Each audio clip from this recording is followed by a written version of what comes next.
Abîme cherche encore et toujours des témoignages. N'hésitez pas à nous faire part de votre histoire sur notre boîte mail abîmepodcast@gmail.com ou sur notre compte Instagram abîmepodcast. Nous vous répondrons, promis. Bonne écoute.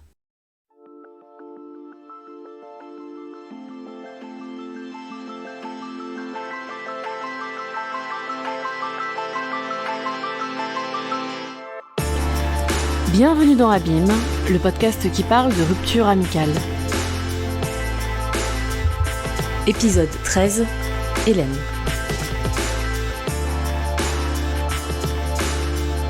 Mon rapport à l'amitié, il a été extrêmement changeant au fur et à mesure de ma vie, au fur et à mesure de mes rencontres. Je dirais que c'est quelque chose qui mérite beaucoup d'attention et qui est un vrai challenge. C'est vraiment un challenge permanent. Ça me demande beaucoup de temps, ça me demande beaucoup d'énergie. Et j'ai eu beaucoup en tout cas quand j'étais jeune, quand j'étais petite, j'ai eu beaucoup de problèmes de fidélité en amitié. C'est-à-dire que je n'étais pas quelqu'un de fidèle. Et ma mère me le reprochait parce qu'elle voyait bien en fait que j'avais tendance un peu à changer mes relations un peu facilement, comme je changeais mes vêtements tous les matins. Un jour, je pouvais changer d'amis et puis finalement, quelques jours après, me lier d'amitié avec une autre personne. Et donc, je faisais beaucoup de va-et-vient comme ça avec les gens qui m'entouraient. Donc, c'est que j'avais cette facilité à me détacher en fait des gens. Même si j'avais construit une relation extrêmement forte, j'avais cette facilité à me détacher très fort et du jour au lendemain, j'étais capable en fait de rompre des liens. J'ai eu beaucoup de mal en fait à définir la notion d'amitié et je crois que ça a été en partie lié au fait que j'ai beaucoup déménagé. Mon père était militaire, donc j'ai déménagé 10 ou 15 fois. Et donc, je devais constamment me refaire des amis dans un nouvel endroit. Je devais re-sociabiliser, me recréer un cercle. Et je me souviens même que je demandais à ma sœur, ma grande sœur, de me faire des amis quand on arrivait dans une nouvelle école le jour de la rentrée. Je lui demandais de venir avec moi et d'aller demander aux filles de ma classe de devenir mon amie. Donc c'est vraiment quelque chose qui a eu du mal à se mettre en place et à se construire dans ma vie, en tout cas à prendre une place avec, on va dire, beaucoup de valeurs, comme ça peut être le cas chez la plupart des gens, où voilà, il y a des amitiés qui se sont construites très tôt et qui ont pris beaucoup de place dans leur vie et des gens avec qui ils ont évolué au fur et à mesure des années. Et moi, j'ai pas eu ce schéma-là, j'ai eu un schéma complètement différent. Et donc, j'ai dû reconstruire des amitiés constamment, entre tous les 2-3 ans à peu près, pendant une quinzaine d'années. Donc c'était très laborieux. Et puis à un moment donné, j'ai fini par me dire aussi, je pense inconsciemment, quel est l'intérêt finalement de nouer telle ou telle amitié si jamais je sais que dans 1 an ou 2, en fait, ça va être fini, que je suis jeune, que je vais pas garder contact. Donc je crois qu'il y a beaucoup de choses qui se sont mélangées dans ma tête. Cette question de fidélité, pour moi, elle était centrale, vraiment. Elle est toujours centrale dans l'amitié, mais c'est quelque chose que j'ai trahi à plusieurs reprises. Donc j'ai eu du mal à trouver des bases solides, en tout cas en amitié. Aujourd'hui, les choses sont un petit peu différentes. Parce que je suis plus âgée, parce que je reste un petit peu plus longtemps dans les endroits où j'ai choisi d'habiter. Donc j'ai le temps de créer des relations. J'ai quand même encore des restes. Je me demande toujours si jamais ça va tenir, si jamais ça vaut le coup aussi. Voilà, est-ce que ça vaut le coup que je m'investisse encore dans une relation ? Parce que j'ai tendance à être un peu passionnée, à être excessive aussi. Voilà. Étant donné que quand on s'installe quelque part, on a besoin de se faire un réseau et des contacts assez facilement. En général, les premières personnes que je rencontre, avec qui ça match, je vais me dire super, ça va être une belle histoire d'amitié, ça va marcher. J'ai rencontré quelqu'un, ça va bien se passer. Mon réseau va s'étendre et je vais pouvoir m'intégrer, on va dire, à cette nouvelle vie, à cette nouvelle ville, à ce nouvel endroit. Et donc j'ai aussi beaucoup perdu dans cet investissement un peu excessif et un peu radical dans mes relations. Maintenant, j'apprends aussi un petit peu à doser et je me suis rendu compte qu'il y avait naturellement certaines personnes qui restaient présentes dans ma vie, qui restaient présentes autour de moi, qui ont constitué au fur et à mesure des années et des lieux une jolie constellation, une jolie géographie amicale, on va dire. Et donc j'ai des amitiés qui sont aujourd'hui très solides, mais j'en ai très peu, j'en ai pas 10. Ce ne sont pas des gens qui se connaissent forcément, il y a eu des interactions entre eux. Je suis pas dans cette dynamique non plus d'être une personne rassembleuse. J'avoue que je suis assez exclusive dans mes relations amicales. Socialement, je suis assez à l'aise, même très à l'aise. J'ai beaucoup de facilité à aller vers les autres. Par contre, je suis quelqu'un de très réservé. Mais j'avoue que j'ai tendance à faire confiance assez facilement. J'ai tendance à accrocher très très vite. Voilà. La prise de contact est assez facile et assez rapide. J'ai des relations qui sont très fortes et que je considère comme étant fortes et particulières. Je ne mélange pas tout en amitié, je ne mélange pas toutes les relations entre elles. Je crois que c'est fort lié à un rapport de confiance aussi. J'ai perdu beaucoup de relations et je crois que j'ai besoin en fait d'avoir ce lien d'exclusivité avec certaines personnes. Je n'associe absolument pas ça à la possession. C'est qu'il n'y a pas de dimension malsaine. C'est aussi basé sur une absence totale de jugement. Il y a vraiment quelque chose de l'ordre de l'absolu. Quand je sens que ma place auprès de cette personne, elle est naturelle et que j'ai plus besoin de la définir. Donc c'est quelque chose qui est relativement intuitif. Il y a des gens, je serais prête à parcourir le monde et à faire vraiment l'impossible, à me donner corps et âme. À partir du moment où la confiance est aveugle, c'est à ce moment-là pour moi en fait qu'on peut faire l'impossible et qu'on peut et qu'on peut tout faire par amitié, quoi.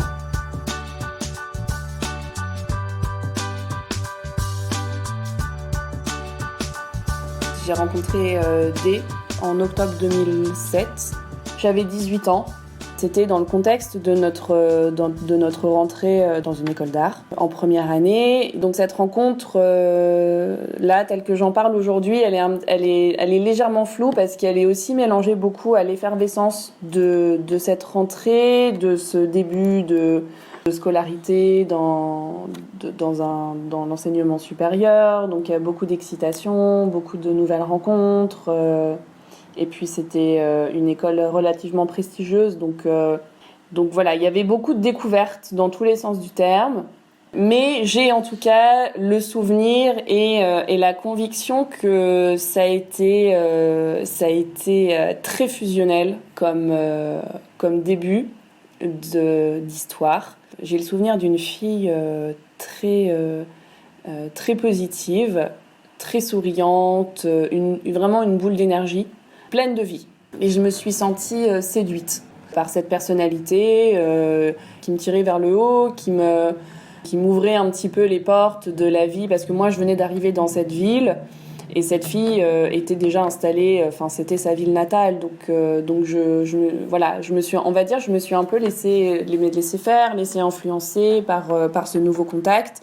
Et puis au niveau de l'adéquation des personnalités, on va dire que c'était presque explosif. C'était débordant d'énergie entre nous, débordant de vie, et puis un peu comme on pourrait dire, c'est une rencontre comme on n'en fait qu'une fois dans notre vie, qui nous marque profondément. Bon, le fait est que oui, effectivement, elle m'a profondément marquée, mais pas comme je l'aurais imaginé à l'époque. C'est une relation qui a été très radicale dans tous les sens du terme, parce qu'elle a été très courte, puisqu'elle a duré qu'1 an et demi.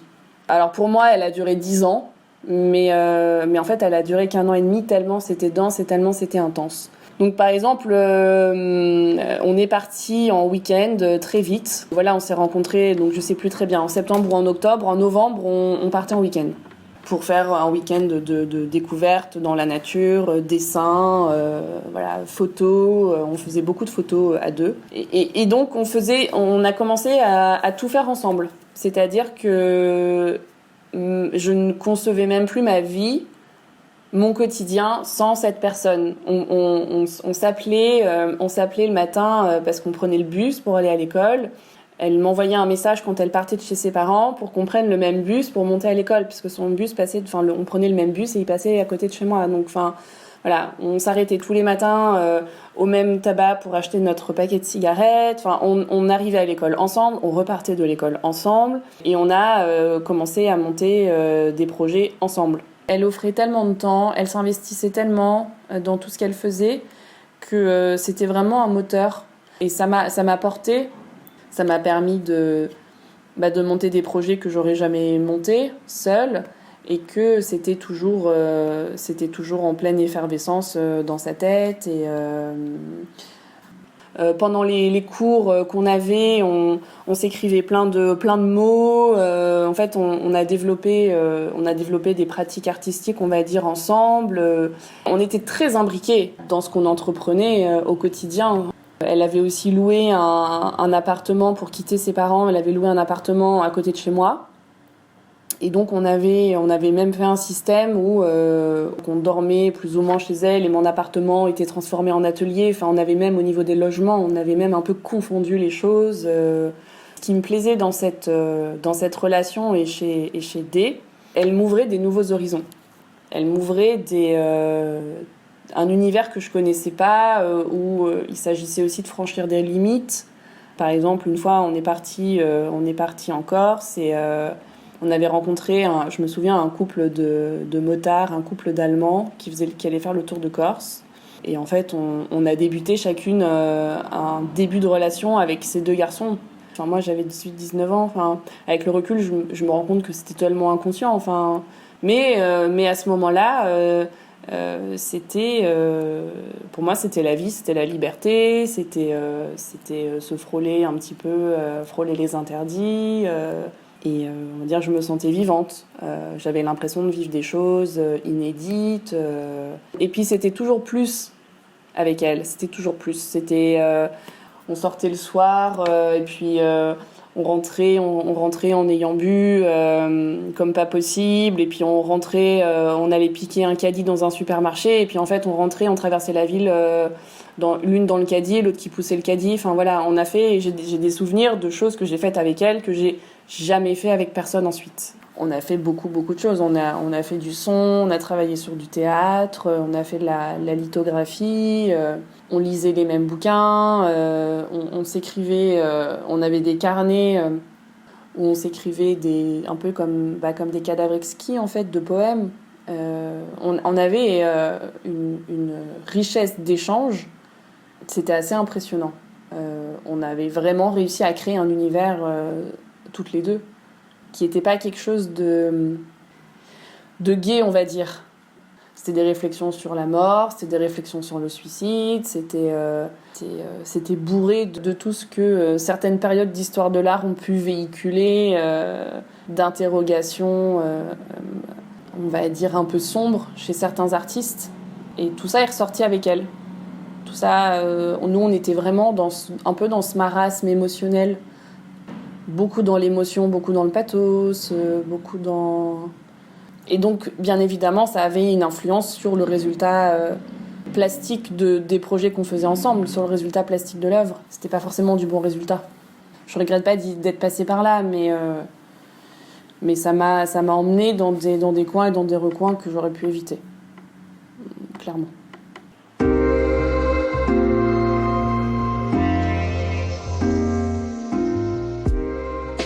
J'avais conscience qu'elle avait beaucoup d'admiration pour moi. Elle me prenait en photo tout le temps. Tout le temps. En fait, c'est la première personne qui m'a prise en photo. Vraiment. Et aujourd'hui, j'ai des dizaines et des dizaines de photos parce qu'on faisait des séances shooting, mais elle me prenait en photo tout le temps. Partout, tout le temps. Ça a complètement flatté mon ego, ça a flatté ma personne. J'avais, dans une ville où je connaissais personne, il y avait cette fille qui tout à coup avait développé une admiration pour moi, et dans tous les sens du terme. J'avais pas grand chose à faire, en fait. C'est très dur à dire aujourd'hui, mais je me rends compte que j'avais pas grand chose à faire. Je pouvais claquer des doigts et puis finalement elle répondait toujours présente. Je me souviens notamment, on était assises au bord de la mer. Et puis on se posait des questions, on faisait connaissance. Et en fait, on a commencé à parler de garçons et de relations amoureuses. Et en fait, elle était persuadée que j'avais eu énormément de relations, alors que j'avais eu personne dans ma vie. J'avais connu aucun garçon. Et en fait, elle a été profondément surprise. Du coup, les relations sentimentales, au milieu de cette amitié, étaient très compliquées à construire. Parce qu'elle avait toujours une mainmise sur ce que je devais faire et sur les décisions que je devais prendre. J'ai commencé à côtoyer des garçons, à fréquenter des garçons, mais ça m'est arrivé plusieurs fois de ne pas dormir chez eux parce que je devais rentrer pour passer la soirée avec elle ou parce que le lendemain on partait faire un truc et que c'était plus simple en fait de dormir au même endroit. Mais là, j'ai un exemple en tête, c'est qu'on partait en Corse le lendemain. J'étais chez un garçon dont j'étais folle amoureuse. Mais en fait, on avait prévu de dormir, je sais plus, chez l'une ou chez l'autre pour que ce soit plus simple le lendemain pour partir en Corse. Et puis, moi, j'avais pas envie de rentrer. Voilà, j'avais envie de rester chez ce garçon. Et puis, et donc, ça se traduisait par des messages. Oui.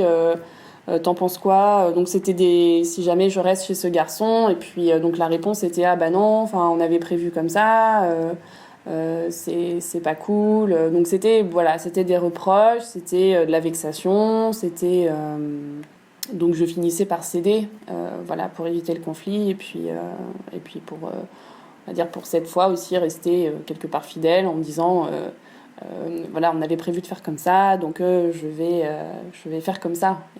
Et donc plusieurs fois, je rentrais à la maison après avoir passé la soirée avec un mec et que j'avais profondément envie de rester dormir chez lui, et je le faisais pas parce qu'en fait, c'est comme si je devais rentrer à la maison. J'avais la permission de minuit quelque part et donc tous les garçons que j'ai fréquentés, je comprenais pas pourquoi j'arrivais pas à avoir une relation normale, pourquoi j'arrivais pas à développer une relation sentimentale normale. J'arrivais pas à m'investir, il y avait toujours quelque chose qui manquait et en fait, ce manque dans mes relations sentimentales, c'est parce que il était pris de l'autre côté dans ma relation amicale, qui en fait prenait trop de place et qui débordait même dans ma vie privée la plus intime. C'est-à-dire que cette relation m'empêchait d'avoir une relation amoureuse, saine, équilibrée et normale.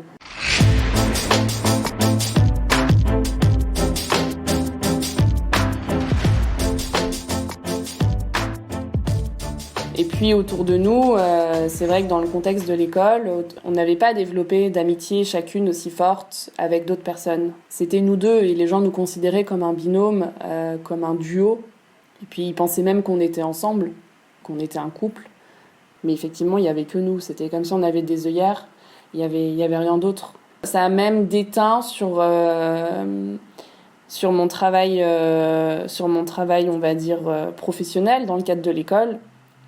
Puisque même les professeurs ont commencé à faire des réflexions en deuxième année en me disant que j'avais pas besoin de D pour mon travail et qu'il fallait que j'arrête les collaborations et qu'il fallait que que je développe ma pratique de façon autonome et seule. Parce que les profs avaient besoin aussi que j'existe en tant que personne et en tant qu'artiste. Moi, je m'en rendais pas compte, mais mon entourage ressentait complètement cette dépendance de moi vis-à-vis d'elle. Et quand les profs ont commencé à m'en parler, je me suis dit, bon, c'est que ça part loin. Et puis ma famille m'en parlait aussi. Quand j'avais mes parents au téléphone, il y avait toujours des qui étaient jamais loin.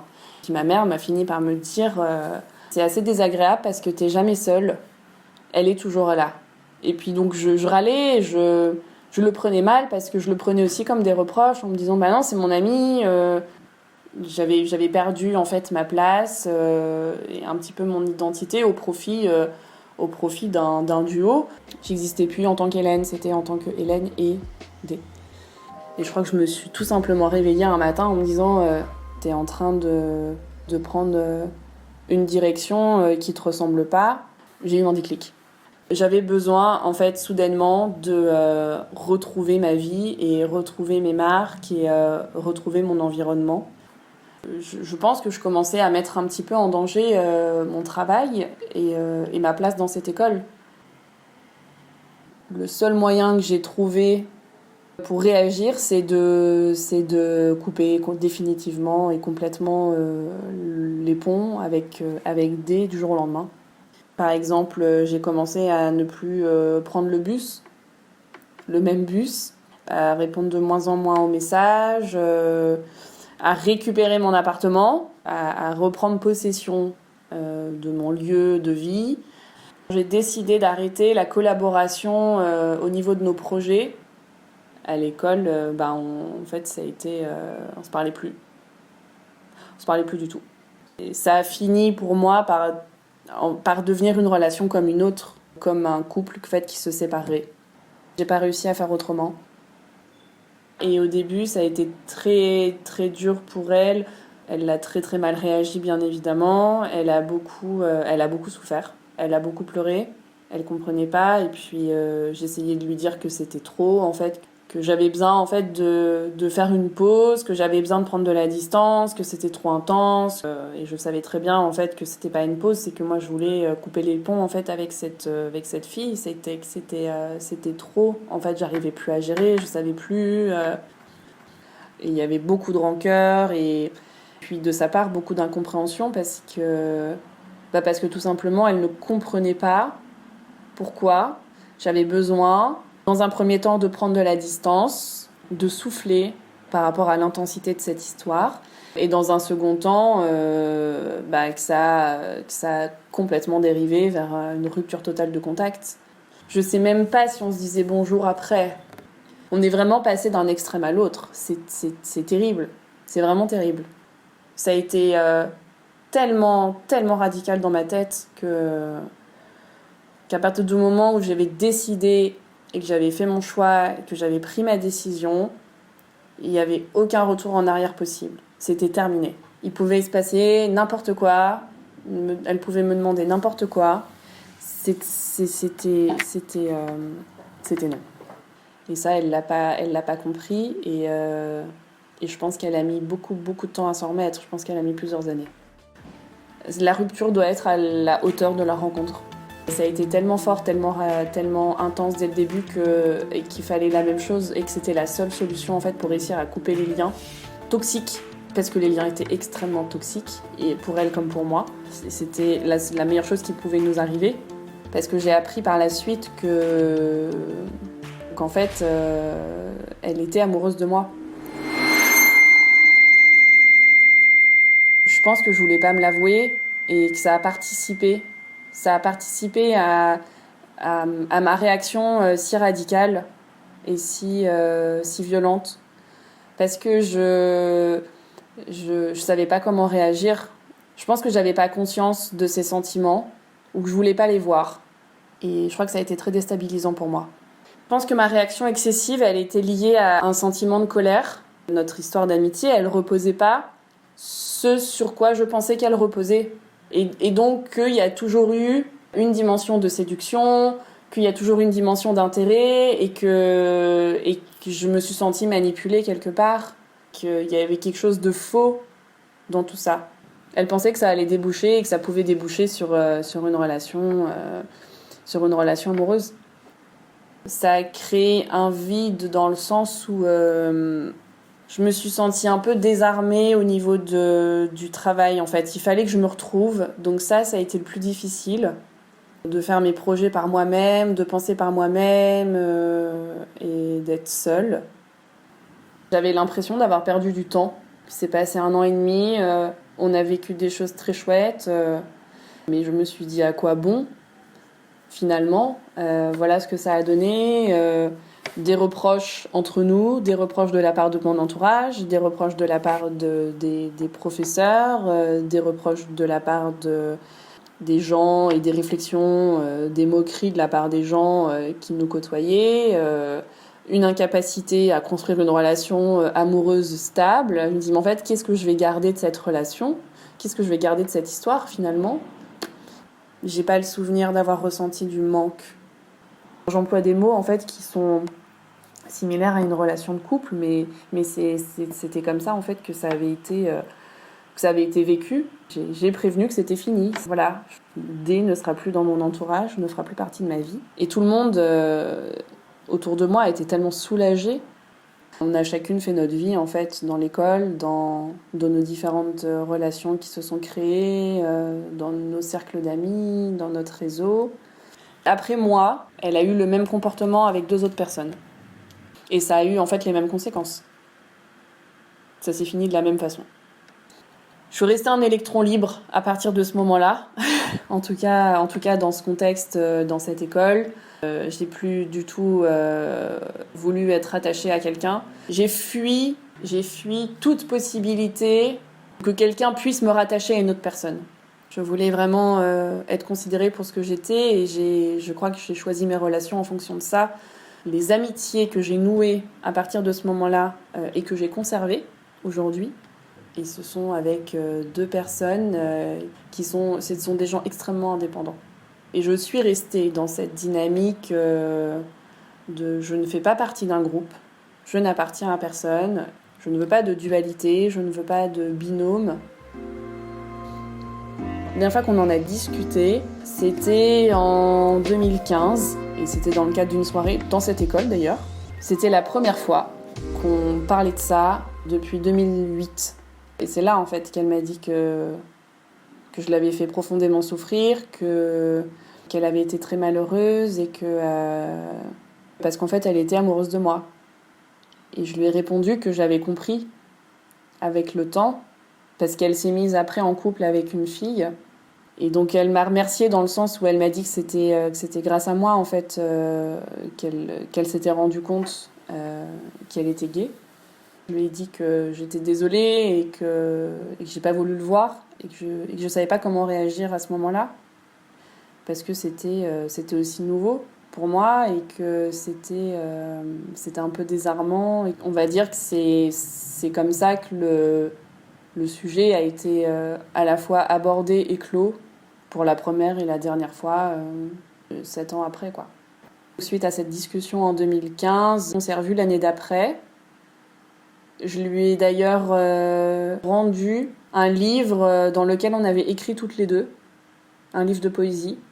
Je crois que c'était un peu pour m'excuser de ce qui s'était passé, de mon comportement, et je voulais que ce soit elle qui l'ait, ce livre qu'on avait partagé ensemble, qui était rempli de mots. Je crois qu'elle a été touchée de l'attention, et moi je me sens apaisée par rapport à cette histoire. On a échangé, je crois, 2 ou 3 fois sur les réseaux sociaux depuis 2015, brièvement. Mais si j'ai besoin de contacter cette personne, je le ferai. Enfin, pour moi, c'est réglé. C'est complètement réglé.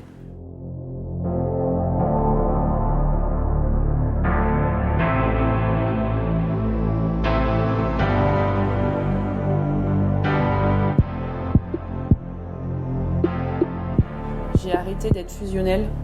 Même si je garde cette facilité et cette étincelle, on va dire, au moment de la première rencontre, parce que j'aime bien sentir que ça match avec quelqu'un.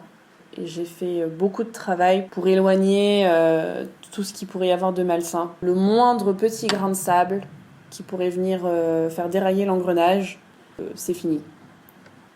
Mais ça m'a fait prendre conscience que la frontière était assez mince en amitié quand on veut blesser l'autre, parce qu'on le connaît tellement. En 2 mots, on peut détruire cette personne, et il faut être aussi à l'écoute quand l'autre a besoin de parler, mais aussi être à l'écoute quand l'autre est en silence, c'est-à-dire quand il parle plus, mais quand on voit qu'il y a quelque chose qui va pas.